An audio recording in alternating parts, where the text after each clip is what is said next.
Hey, what's up guys and welcome back to Anime King 2, and today I'm going to be giving you part 4 of What If Naruto Was a Genius with a stealing bloodline ability.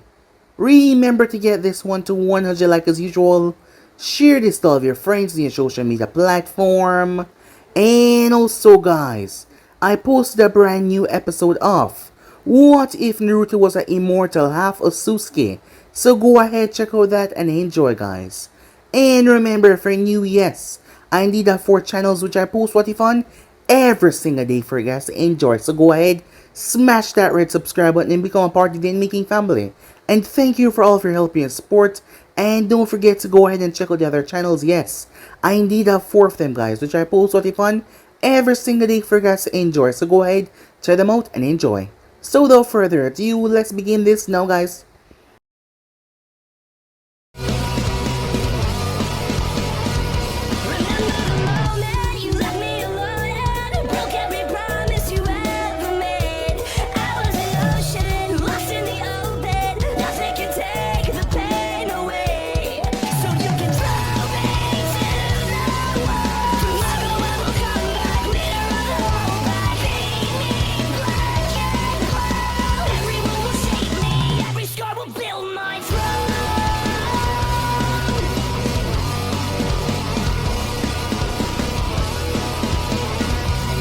So the last spot we left off, Naruto summoned Meruem. Meruem was a king. He was a king of the summoning ants. The ants that Naruto found in Demon Country. He had used his experiments on them as he wanted to give them sentience. After witnessing Orochimaru summoning snakes, Naruto had taken upon himself to make a group of summonings that he can call upon. And Meruem was the first creation. Extremely powerful. And he was also the king of the other summoning ants. He was the boss of the summoning race. As he respected Naruto, he hated all other humans. He just had a great hate for them.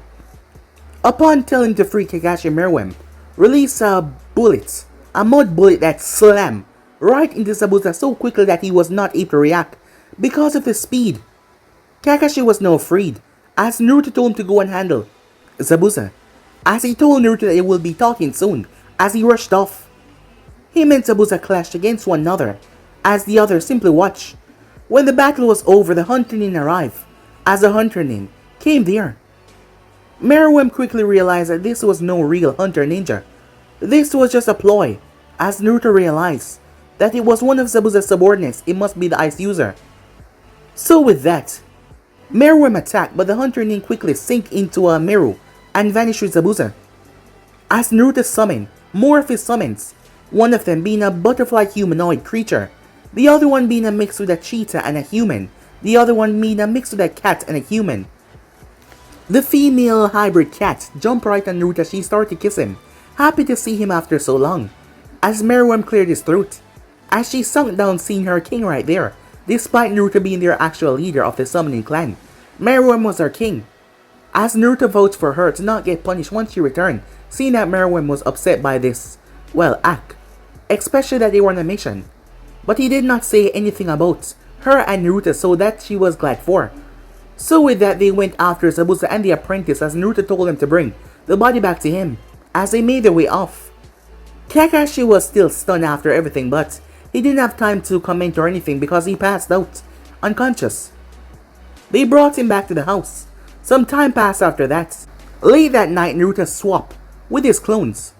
As he went to find Gato, once he did, Naruto slaughtered each and every one of them and took control of Gato's entire shipping company.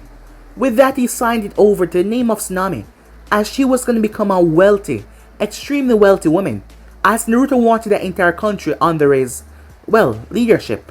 Thus, he was making her the daimyo of the country. She was overwhelmed by that.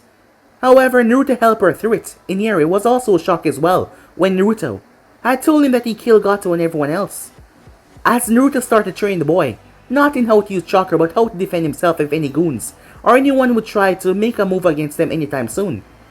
As Kakashi could not get anything out of Naruto, as Naruto was always finding a way to keep things rather close to himself, so Kakashi was having a hard time understanding anything that was currently happening.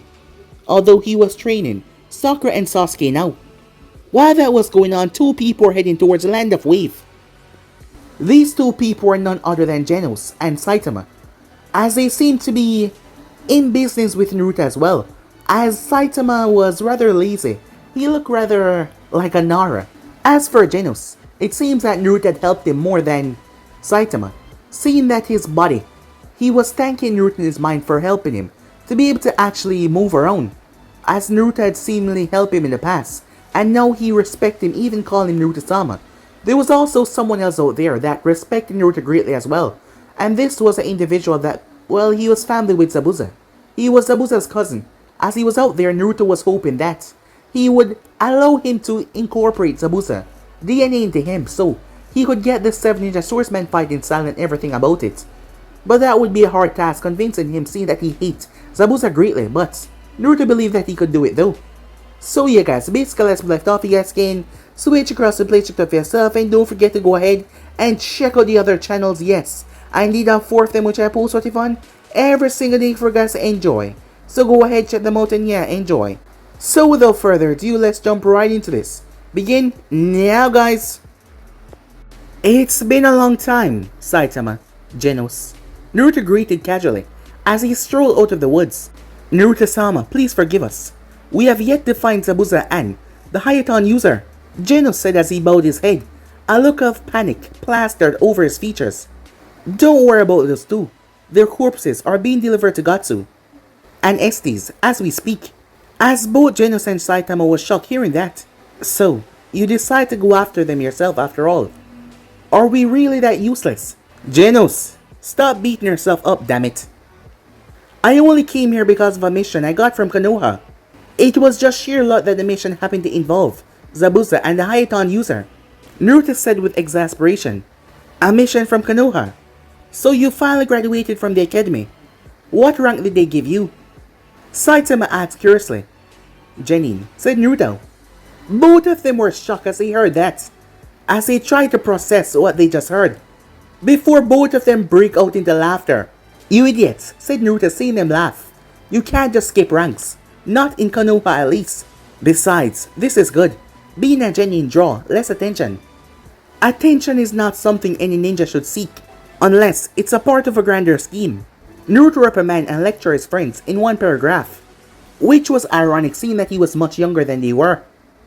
I guess it makes sense when you put it like that, but still, the great Naruto-sama reduced to a mere genin. That's just crazy. Saitama retorted. Well, yes. I suppose I can see where you're coming from then. In any case, I'm happy that you guys are here, because I have a new mission for you too, but it won't be anything like the usual bloodline hunting missions that you guys get. In fact, it doesn't involve a bloodline limit at all. Naruto said as the both of them were confused. What do you mean? What kind of mission is it?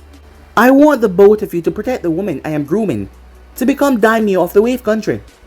I understand that neither of you guys are suitable for this mission, seeing that neither of you are sensor types. However, I'm going to be in Wave Country for a little while until the bridge is finished, so that will give me enough time to install the upgrades that will make you suitable for this mission. An upgrade? What kind of upgrade? Saitama asked. As Genos nodded his head, he too was curious about the new upgrades. An improvement on Genos' radar. Right now his radar allows him to detect heat signatures, but the upgrade I'm going to install will allow him to detect and identify people by their chakra, and the radius will be increased by 200%. As Genos and Saitama eyes widened hearing that, as realization dawned on them. Wow, that's incredible. Our bodyguard mission should be a breeze with these upgrades, and we shouldn't have that much more trouble hunting down Kekigenkai users anymore, Saitama said jovially. Why yes, indeed, with these upgrades, we'll never fail you again, Naruto-sama. I promise, said Genos, determination in his tone. I know you won't. Anyway, I'll need you to lay low until me and my team leave this place. The last thing we need is for Kakashi to discover you guys. I'll protect Tsunami and her family in the meantime, while you guys familiarize yourself with this place. Oh yes, Saitama, I'll need you to train your son how to use chakra. I've already started him on Taijutsu, Kinjutsu, and Shuriken Jutsu, so when I'm gone, I'll need you to take it from there, with his education. Trainer, son? Why?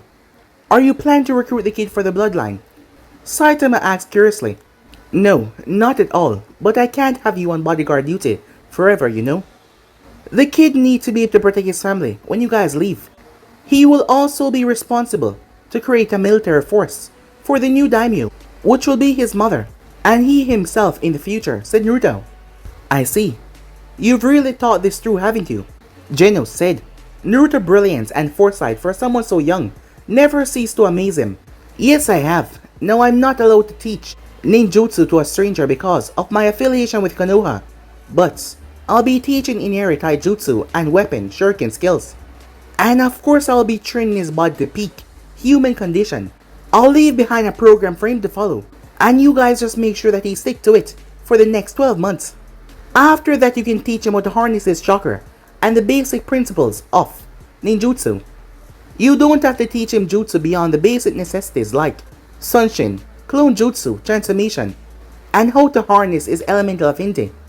That should be good enough. He can discover the rest on his own or develop his own ninjutsu if he can. So basically our role is to give him a solid foundation and the necessary basics to make sure that he becomes a completed shinobi, said Saitama. Basically, he needs to be strong so low-level bandit armies like the one that Gato used to take over Land of Wave will not stand a chance against him. So basically I would say about Chunin level of skill. If you want to get stronger then so be it, but he will have to do it on his own. He's still young but he will have more than enough time to develop himself to what level he desires, said Naruto. Okay fine, got it, Saitama retorted. Okay good, I'll see you guys around, said Naruto. Y'all take care now. As with that he poofed away. A shadow clone, Genos said. He makes those things look so real. I can never tell the difference, Saitama said. Exactly. Nevertheless, let us do as Naruto-sama says, and familiarize ourselves with the area. I'm sure that Naruto-sama will come back to install my upgrades by the end of the day, Genos said. He never wanted to fail Naruto-sama ever again. Later that evening. Wow, you don't have any quitting in you, do you? Naruto said, as he was rather impressed by Sasuke's determination. Sasuke said nothing as he simply looked at the blonde Uzumaki. He had spent all day using his mental and physical discipline in order to do the tree walking, but yet he did not avail. Sure, he had improved a lot, but the fact that Sakura was able to master the exercise in an instant pissed him off to no end. It was the most infuriating and most embarrassing moment of his life. He doubted that he ever felt this useless ever before. Not even when Itachi had humiliated him. Not even when he watched a dope outclass him in every single turn when they graduated. Never had he felt this insignificant and weak. Speaking of the dope, he had been training next to him on sealing and lifting ridiculous amount of weights. Weights that he was sure not even Jonins could possibly lift, and yet here the dope was doing that. He then went on to taijutsu katas and then push-ups, pull-ups, bicep curling, and bench press. And now he was squatting with a weight that seemed to be half a ton, without even using chakra. Just how insane was that, without the use of chakra? The dope had been doing this all day and all evening, and he had the nerve to compliment him on not quitting. Lack of quitting for what? Climbing a damn tree? How great was that compared to what the dope had been doing the entire day? How amazing was that compared to Sakura mastering the damn exercise in seconds? If he wasn't so afraid of the dope, not that he would ever admit that, he would have beat him senseless just for that comment alone.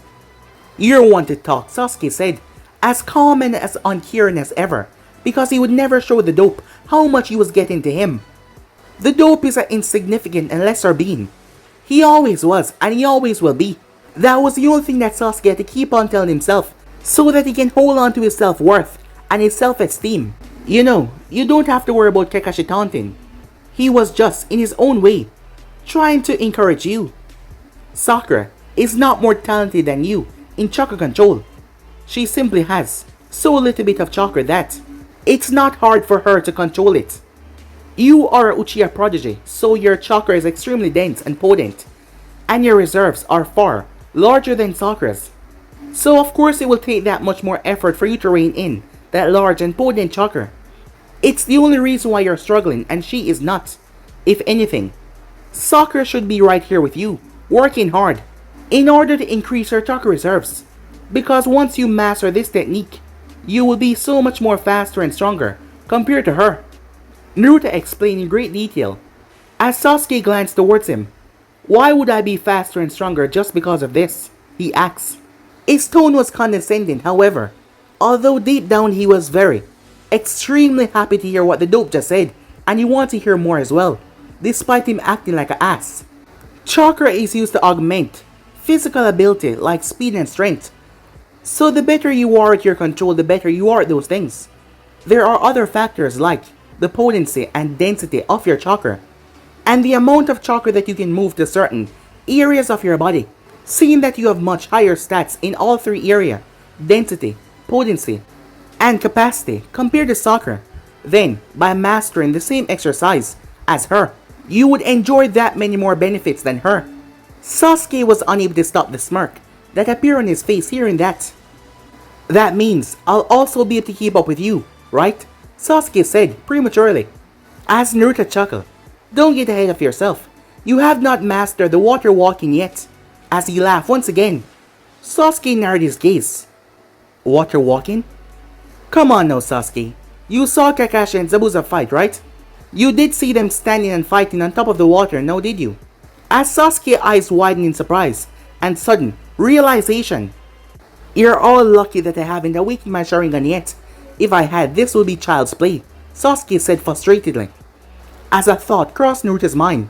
"Hey, Sasuke, tell me, how does one go about awakening the Sharingan anyway?" Naruto asks. "Intense trauma or intense battle. Usually, it's awakened as death approach during a death battle. The Uchiha emotion and survival instinct come to the forefront, and the blood react to those emotions, and the manifestation of the Sharingan is achieved. There are some that have just trained your eyes until it manifested, but those are few and far between," Sasuke said like he was reading some kind of manual on a scroll. "I see," said Naruto. "Well, you know what? I think I can help you awaken the Sharingan. You said so yourself, right? If you had the Sharingan, these exercises would be a piece of cake," Naruto said with a devious smirk plastering on his face. Naruto didn't exactly like Sasuke. Sasuke could be described as an arrogant, obnoxious, and self-absorbed prick with a horrible superiority complex.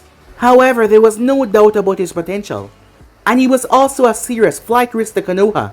Not to mention he also had a powerful bloodline limit, which was one of the reasons why Naruto was considering to draft him into the bloodline or not. In order to do that, Naruto knew that he had to be friendly and get close to Sasuke.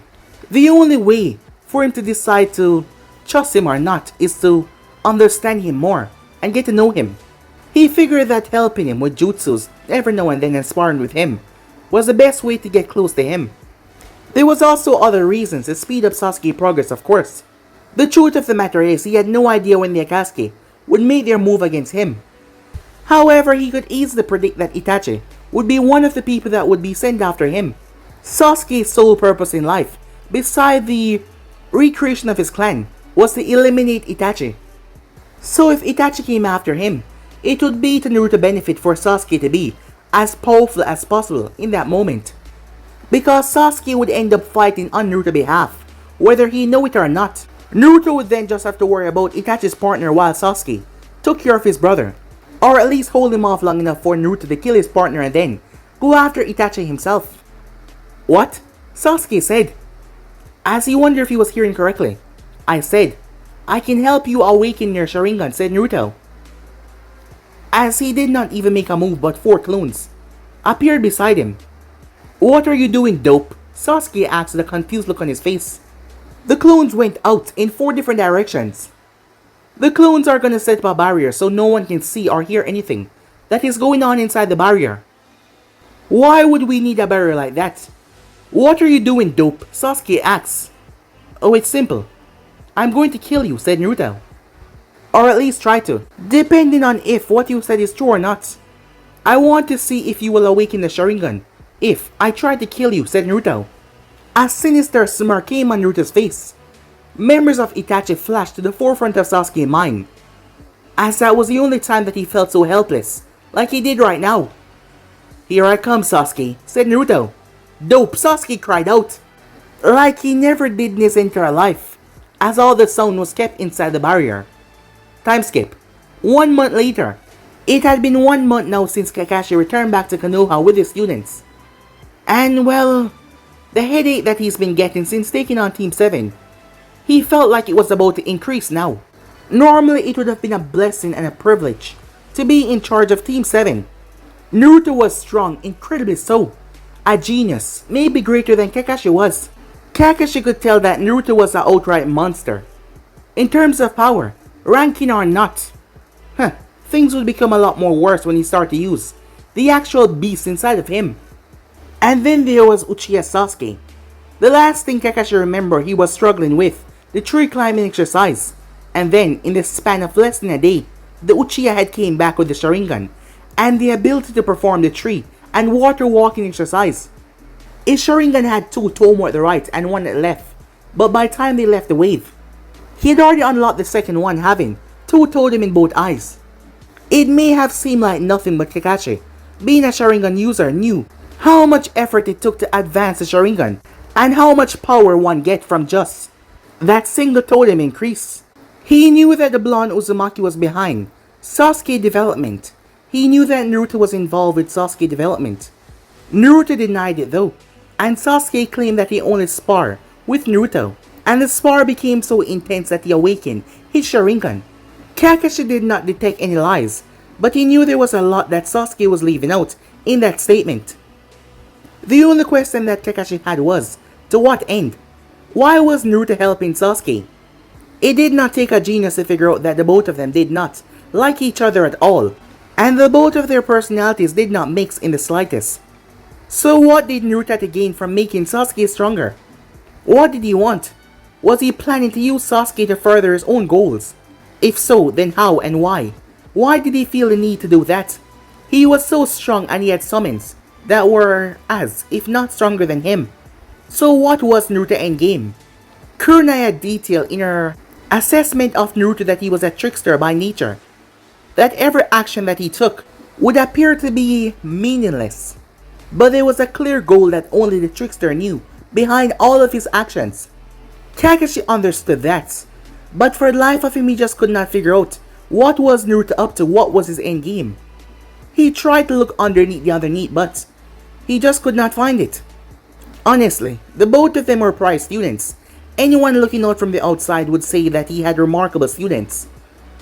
But the devil was in the details. For one, Kakashi's assignment was to stall the progress of the blonde Jinchuriki and the last Uchiha, because the both of them were flight risks. Their mental stability and loyalty to the village was questionable at best. It would not do well for Konoha to groom the potential demise of their future. Until their loyalties could be verified, he was supposed to stall them. However, how was he supposed to do that when one of them was arguably stronger than him? Arguably, because he still felt like he was caught off guard and completely unprepared for Naruto's true strength and intellect. He still wanted his rematch, a chance for him to prove himself, but the fact that he needed a rematch in the first place was all that needed to be said. And Sasuke was now advancing at an incredible rate without his help. The only one that was stagnant was the one that was not a threat to the village. It was a cruel way to put it, but right now, Sakura could die a horrible death and it would not affect the military strength whatsoever. He doubted anyone would notice, other than her fellow graduates and their senseis, and her family of course. And that was another headache waiting to happen. He had given her a training program when they had returned from the Land of Wave. He had not checked up to see if she was following it, but she was an adult now. If she could not follow a simple training program like that by herself, then it was not his problem. Okay, it was, but he had no intention of coddling anyone. He could tell that she was putting some effort into it, but he could tell that she was probably doing only a quarter of what the program asked her to do. In other words, she had not improved as much as he thought that she would, because just 6 minutes ago, he gave them the file for Chunin exams. As she was, if she signed the forms, she was probably going to die in the second part of the exam. In any case, he didn't have time to muse about that. He had to get to the office. He was already 2 hours late for the meeting. However, with Team 7, finally, a chance to test myself against stronger opponents. Maybe this will be the push that I need to unlock. The third totem for my eyes. Sasuke said, "Yes, I'm sure there's a lot of monsters out there that would be entering the exams. It should be interesting." Naruto mused, "Dope. I assume that you'll be entering the exams." Sasuke said in between a statement and a question, "Not like I have a chance now. You do know that even if one of us does not submit the form, we can't enter, right?" "What? That can't be." Kakashi-sensei would have said something if that was so, Sakura said, frantically. "Really, Kakashi? You mean like how he told us he had a Sharingan even though that information would have been important to Sasuke? Or like he told us anything about himself during our first meeting? Or perhaps when he told us, okay, I get it. He's not someone that will tell us things. In fact, he just pulled out that smut and always read it," she said to herself angrily as she shook her fist. You two better not hold me back. I'll put you on my list of people to kill. Next to Itachi if you do," Sasuke said, as he turned to walk away. "Sasuke-kan, where are you going?" "Home," Sasuke said. "Do you want to?" "No," Sasuke said. "Well, I admire your determination and never say give up attitude, if anything else," said Naruto, as he turned to walk away. "Unlike you mean?" Sakura said, as Naruto paused, as he did not turn. "What's that supposed to mean?" "You used to proclaim your love for me on every daily basis. You used to ask me out whenever you got the chance. But since graduation, you haven't so much as looked at me with longing or desire. You totally gave up. But I'm not as weak-minded as you are, Naruto," she said. "I'll never give up on Sasuke-kan." "Well, that's good for you. But I, on the other hand, would not prefer to waste my time with illogical gestures." "What do you say?" she said, flexing her arm, tightening her fist as she tried to resist the urge to pulverize him into oblivion. "If I never gave up on you, what good would that serve me if you never gave up on Sasuke? For me to finally win you over will mean that you have to give up on Sasuke, but since I know that you will never give up on Sasuke, then that means I could never win you over, doesn't it? I mean, this is common sense. 1 + 1 is equal to 2, sort of thing. Besides, I got far more important things to worry about, believe it or not.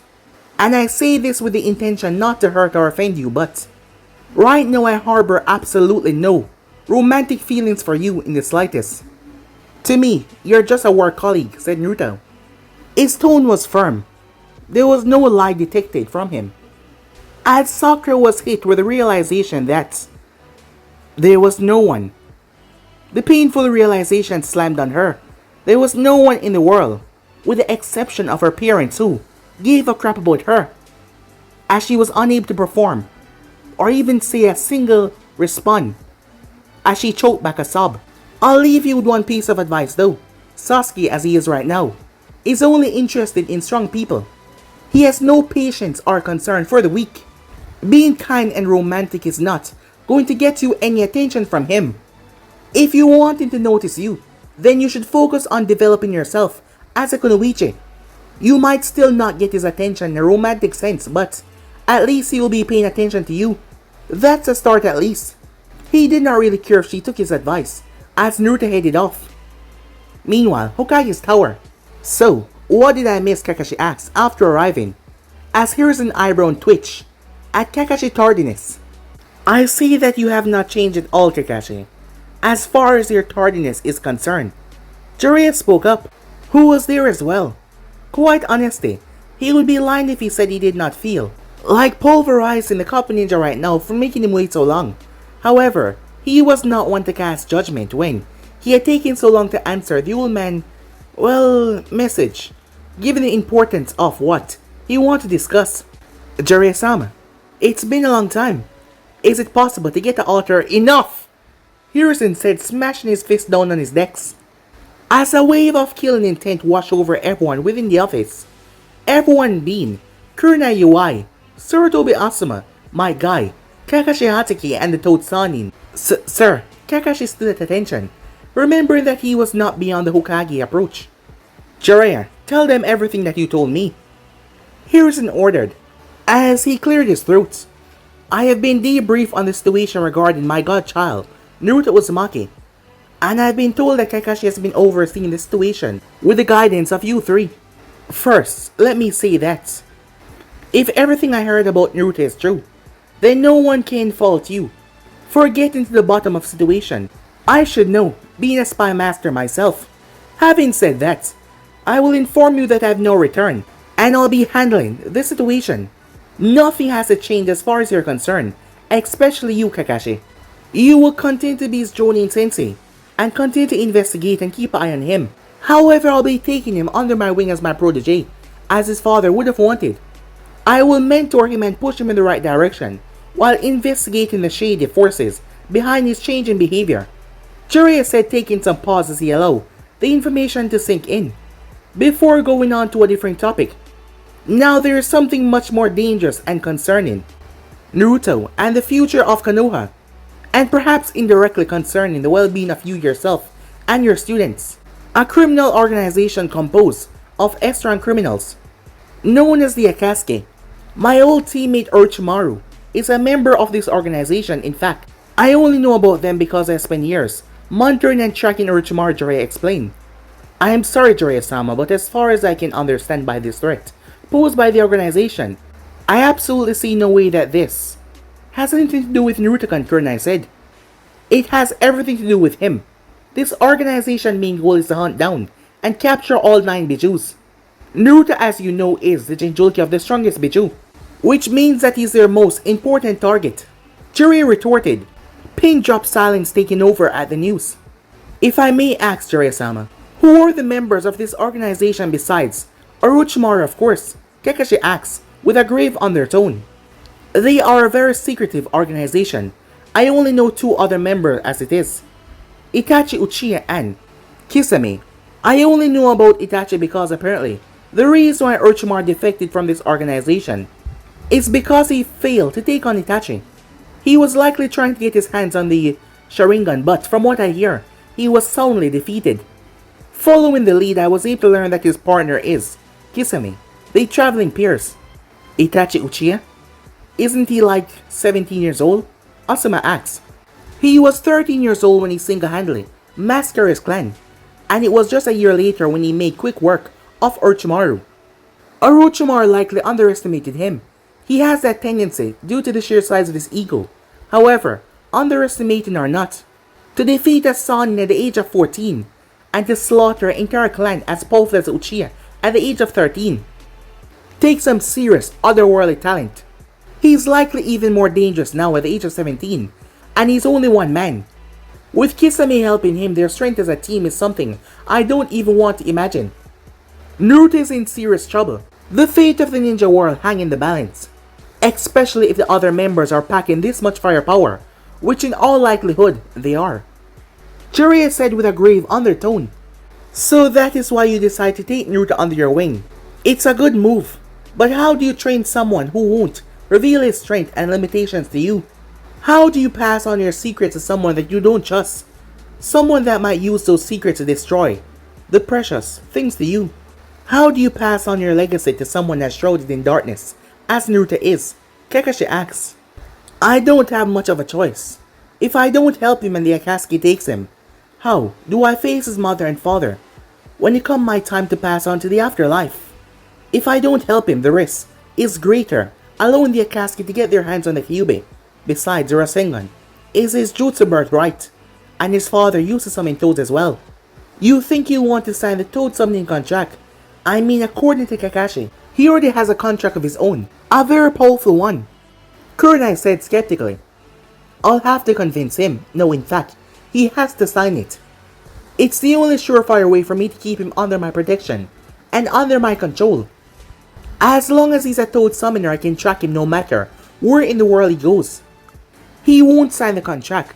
Even if he does, it will only be because you already figured out a way to negate whatever he thinks that you're gonna do. In other words, it will only be if he already finds a way to get out of the contract, or because he intends to kill you and become the sole summoner of the toads, Kurenai said. Naruto is strong, no doubt about that he defeated Kakashi and then Zabuza and Haku. But he's still 100 years too young to defeat me. Jiraiya-sama, No one respects your strength or your achievements more than I, but this is seriously a big gambling that you're taking. Naruto is no ordinary kid. No, he's no ordinary ninja, said Kakashi. So you said, but like I said, I'm going in with both of my eyes open. Also, I'm not only going to be teaching him how to be a good ninja, I'm going to teach him how to be a good person, said Jiraiya. Okay, it sounds like you know what you're doing. Should I let him know or no? Don't tell him anything. I do not want him to see me coming, said Jiraiya. Okay then, if that's all, then I would like to be... That's not all, Kakashi. Jiraiya has more to say to you four, and this concerns all of you and your Genin teams, Hiruzen said. All four? Asuma said. Well, in particular concern everyone the bloodline limit on your teams, but since one out of all of your students has a bloodline limit, then yes, it concerns all of your teams. I'm not sure I follow, Hokage-sama, said Guy. When I discovered Akatsuki, I decided to go ahead and find out if there are other organizations out there similar to that one. In terms of power, I mean, you must understand, it came to me as a complete shock that some organization as the Akatsuki with that amount of power was able to slip through the crack without I noticing. So I start to wonder if there must be some other, if not as dangerous, but some that I need to keep my eye on. To my surprise, I found out about one that might be just as dangerous, if not dangerous, than the Akatsuki, that was able to slip through the cracks. As Karin was shocked to hear that. As, or if not, more dangerous? She said with shock. For 3 to 4 years now, perhaps longer, the number of people with bloodline limits have disappeared across the nation has been increased by 35%. Bear in mind, I'm not talking about the number of people with bloodlines that have died. I'm simply talking about the people that have disappeared without a trace, said Jiraiya. That's really discomforting, to put it mildly, said Kakashi. That's the least disconcerting part of it, trust me. What you should know is that from the past 2 years, members of each of the great clans of Konoha has disappeared, including the Hyuga. Thankfully, only branch members of the Hyuga has disappeared.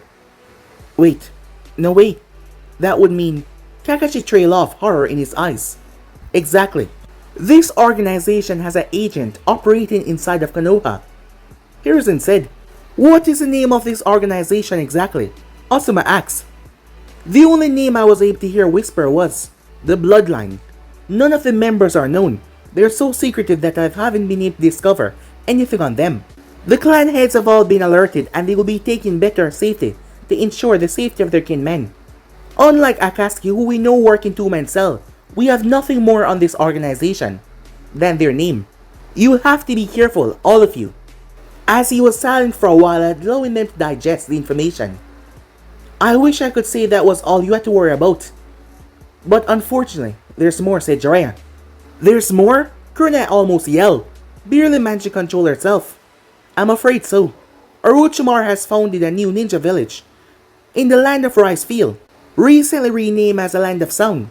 The name of the hidden village is Odikakor no Sado, and we believe that Orochimaru is planning to invade and destroy Konoha during the Chunin exams.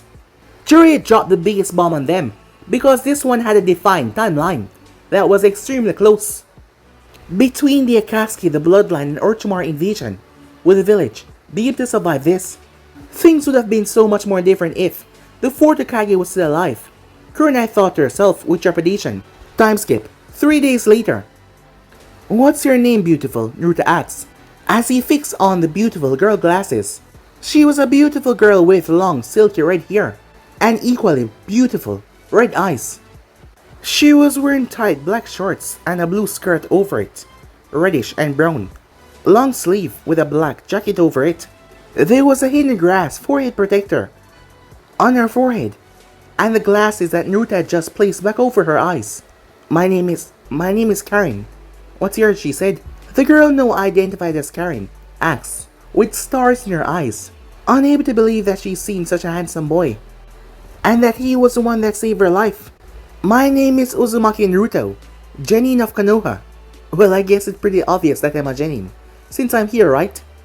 Yeah, she said, her cheeks red, as she looked towards the boy, crouching in front of her. She did not react when I told her my last name, nor did she give me her last name. Is she not aware of her lineage, or perhaps she's being cagey and playing it safe, Naruto thought to himself. He did not rule it out that she did not know. After all, he did not know, and he wouldn't have known if it was not for Kabuto. So your name is Karin, just Karin. No last name. Naruto asked bluntly. Yeah, I'm an orphan, she said. My parents died when I was just a toddler, before I gained any self-awareness really. I don't even remember what they look like. I see. I am very sorry for your loss, Karin. I'm an orphan as well, and for a while I thought that I was the last of my bloodline.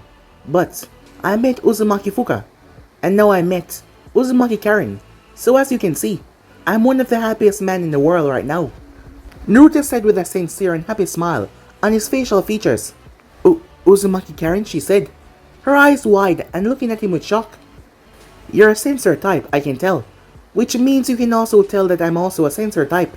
With that in mind, you should know that I've developed my sensor ability to a level where I can distinguish people by their family relation and even nationality to some extent. That is why I'm sure that you're Uzumaki, just like Fuka and I. Your sensing ability is strong as well, but you lack training in time. You too will be able to reach my sensory ability. Your red hair and lower chakra reserves is also a dead giveaway of your lineage. You are without a shadow of doubt my cousin. You and I are family, and from today on, nothing will ever separate us. Naruto declared, as there was confidence and determination in his eyes. You mean that you and I are really family? And there's even another one of us called Fuka? Karin stuttered as her head was swirling. She felt like she was gonna pass out. Indeed, there's so much I have to teach you about the Uzumaki clan. But before that, I need to know how attached you are to the hidden grass. You see, I meant what I said. I am not letting anyone or any village separate us ever again. Know that I found you. However, having said that, I wouldn't want to be presumptuous about your situation, which is why I asked just how attached you are to this village. Naruto asked curiously, as he knew that it might be difficult to lure her away from there if she had any attachment to there. Are you asking me to defect from the hidden grass to become a rogue ninja, she said, fearfully. Yes, I am, said Naruto. Honestly, she wanted nothing more than to rid herself of that place. No one there was kind to her, not even her teammates and her sensei. For some reason, her blood red hair seemed to rub people the wrong way, and it also did not help that there was no other red hair people there, which made it obvious that her bloodline was not indigenous to the hidden grass. Her teammates were dead. They died pretty early in the exam, and she would have died as well if she did not have the ability to seal away her chakra from everyone, including sensory people. However, she ran into a giant bear, which was just about to eat her if he hadn't come and save her life. In any case, there was definitely no love lost between her and the hidden grass. The only reason why she had not defected so far was because she knew that she would not last on her own, with bloodlusted hunter ninjas coming after her and all the people out there in the world. She would have easily accepted his offer if she was not worried about his own health and his survival as well. I'm sorry I can't, she said. I cannot put your life in jeopardy like that. If I defect, hunter ninjas will be sent after me. And although you're strong, you're still a genin, she said, and they will kill you. Besides, how would you explain this to your own superiors? Would you beg them to take me in as a Konoha shinobi? How would that work? Why would they trust me? As far as they're concerned, I might be a traitor. What guarantee do they have that later I would not defect from? Hey, said Naruto. Relax, he said, cutting her off. No one will know where you are. I'll have my summons take you to their land, and you will get high quality training there. Of course, I'll visit you a lot, and I'll help with your training as well. When you complete your training and become strong enough, we'll leave together. Don't worry, I got many comrades. We got our own organization. It's called the Bloodline. Everyone in the organization is strong enough to take on a Kage and win. That go for me as well. I'm only masquerading as a genin, said Naruto. Truth is, I can easily take on a elite jonin and win. I even defeated my jonin sensei, Kakashi Hatake. You can ask anyone, said Naruto. What? No way. I mean, I know that you're not lying. I don't think you would, and even if you did, I would be able to sense it from your chakra. But still, this is just so incredibly difficult to believe. It's just, calm down, said Naruto, seeing that she was getting worked up once again. I'll explain everything from the beginning, okay? as he pulled her into a hug. She held on to him, like she was holding on for dear life. I wonder if this is the first hug she can remember having, said Naruto to himself, as he felt the way she held on to him, as he vowed from there on out that he would make sure that she feel loved, treasured, and accepted. Okay, it all started when, as Naruto told her the story, not only his story but the entire story of the Uzumaki clan as a whole.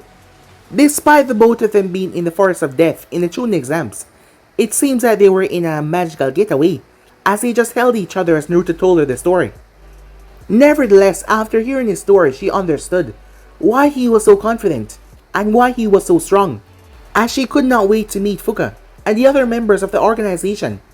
The thought of how strong Naruto was going to make her excited her, because not only would she be able to protect herself, but she would also be able to protect him and be useful to him and the organization. Okay, Naruto-kun, she said, son of Minato Namikaze and Kushina Uzumaki, I, Karin Uzumaki, your clan sister, effectively renounce my association with the hidden grass, and I will join your efforts to rebuild the Uzumaki clan and the village hidden in the whirlpool tides. I also accept your offer to join the Bloodline, said Karin. Great, now let's hurry up and... Naruto paused. What is it, she said. Enemy shinobis approaching from the west. There is aggression and sinister intent in their chakra. You can sense sinister intent as well, Karin asks. Yes, I can. Brace yourself. They're moving really fast, said Naruto. These are not normal genin. They may not even be genin at all. As Karin was able to sense them, these are definitely not any normal genin. As she could also sense Naruto's chakra as well. His chakra was far stronger than theirs, and he also seemed to have an infinite amount of it. It's literally unending, and that was not even counting the Kyuubi. How does he have so much chakra, she thought. The enemies land right in front of them. How peculiar, the female of the group said. She had red hair and a bandana as well, on her head. As she smirked. Yeah, I didn't expect him to have his girlfriend with him. What should we do? Kill them both, or leave the girl be? The one in the middle, he was rather large with a orange mohawk. Like he was weighing the choices if they should kill them both or not. No, Drobo, you fat slob. That was not what I was talking about. I'm talking about the fact that these two are both sensor type, and yet they wait here for us to come. So they must have a good idea how strong we are because of their sensor ability. And here they are just standing. It really pissed me off when weaklings act goddamn tough, she cursed. A lot of curse word at the end of her sentence. Teiwaya, mind your language. A woman should not... Jobo was cut off as she cursed at him several times. Wait a minute, Teiwaya. If they can tell your strength by your chakra, shouldn't you be able to tell how strong they are, seeing that you're a sensor as well? The third member said he had short white hair and black lipstick on, and seemed to have a clone attached to his back. So what? Wait, who told you that I'm a sensor type anyway? And who the hell am I talking to? Is it Seikon or Ukon, said Teiwaya. It's Seikon, you asshole. I look and sound nothing like my brother, Seikon said. You're kidding, right? Said Teiwaya. Guys, come on. Let us not fight amongst each other. The enemy is right in front of us. Drobo tried to be the voice of reason. Okay, fine, the blonde dipshit is very strong. Very strong. He's masking his true strength, but I can tell he's strong. At first I thought it was overkill to send the three of us, but now I understand. Caution would be necessary. As for the red-haired brat, well, she's useless. She has a lot of chakra but it lacks potency, and it's completely unrefined. She hasn't had much training done. The blonde dipshit may be strong, but clearly, he has several weak insecurities if he chose a weak bitch like her to be his mate, said Teiwaya. Careful, Teiwaya-san, your jealousy is showing, Karin said, with a vicious smirk on her own face. What did you just say to me? Hey, that's enough. Family should not fight, especially in front of the enemy, said Naruto. What? Both of them said. I know, Karin, it's an awful strange coincidence that I would run into two Uzumakis on the same day, in the span of just over an hour, seeing that I've been searching for others in the past 4 years and only run into Fuka. What the hell are you talking about, you blonde piece of shit? Teiwaya yelled. As Karin was the one to speak up, Naruto-kun's sensor ability is one of the best in the world. So much so that he can define a person's nationality and determine their family relationship through their person chakra. You fit all the criteria of having a large chakra reserves, strong chakra, and red hair and a strong body as well. Which means, without a shadow of doubt, you're Uzumaki Teiwaya, our cousin. The three of us, along with another associate of Naruto-kun, Fuka, is the last members of the Uzumaki clan. Karin explained as best she could. Seikon started to laugh. I must hand it to the both of you. I've never heard someone trying to avoid death by claiming that they're family with the would-be killer. I would be impressed if it wasn't a complete scam. I mean, the great Uzumaki clan. The village hid in the whirlpool ties. Like such a thing ever existed, Seikon said with a laugh. Teiwaya, you're awfully quiet. It's how a woman should behave, obviously, but this is unlike you. Do you really believe this nonsense? Asked Drobo. Of course not. It's absolutely ridiculous, but Teiwaya trailed off. What is it, Teiwaya? Seikon asked, his amusement going away, as he too was concerned by her uncharacteristic behavior. Most of all her not cursing back at Drobo. Usually I can tell lies by evaluating the fluctuation of a person's chakra. It is more harder if they have a aptitude for lying and how much they train with their chakra. As for the blonde dipshit, his chakra is refined and you can tell that he has a lot of emotion, masking ability. However, she over there, her chakra is not that refined and she does not have that much control over it. So she did not lie in the slightest. Everything she said, she believed it to be true. Yes, but you heard what the blonde said, right? That he could not believe his luck that he ran into two Uzumakis at the same time in the span of an hour. You get it, right? You only met her in an hour ago and he brainwashed her with that nonsense. Maybe he has a thing for redhead girls and that is how he wins them over. Ask yourself this: if you can identify Uzumakis by their red hair, how does he have blonde hair? Hearing that, her eyes snapped up as she glared at Naruto. Orochimaru must be a complete idiot or a complete sadist for sending you three after me without proper debriefing first. I'm the fourth Hokage's son, which is why I have blonde hair.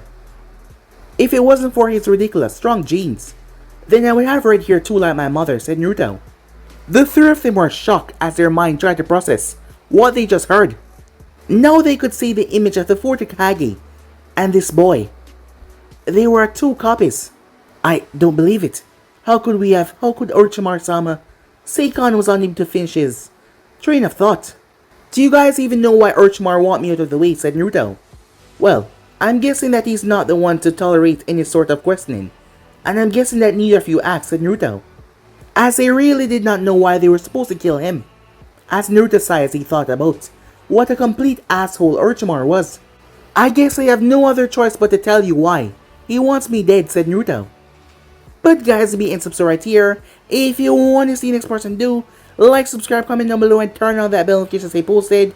Remember, share to all of your friends on your social media platform. And also guys, don't forget to go ahead and check out the other series over the other channels. Anime King and Making 2 and Making 3 Anime Prince. And I hope you guys enjoy each and every one of them. And comment down below and tell me for new guys so I can reply and talk back to each and every one of you and welcome you. So without further ado, I'm off and I'll see you guys soon. Peace.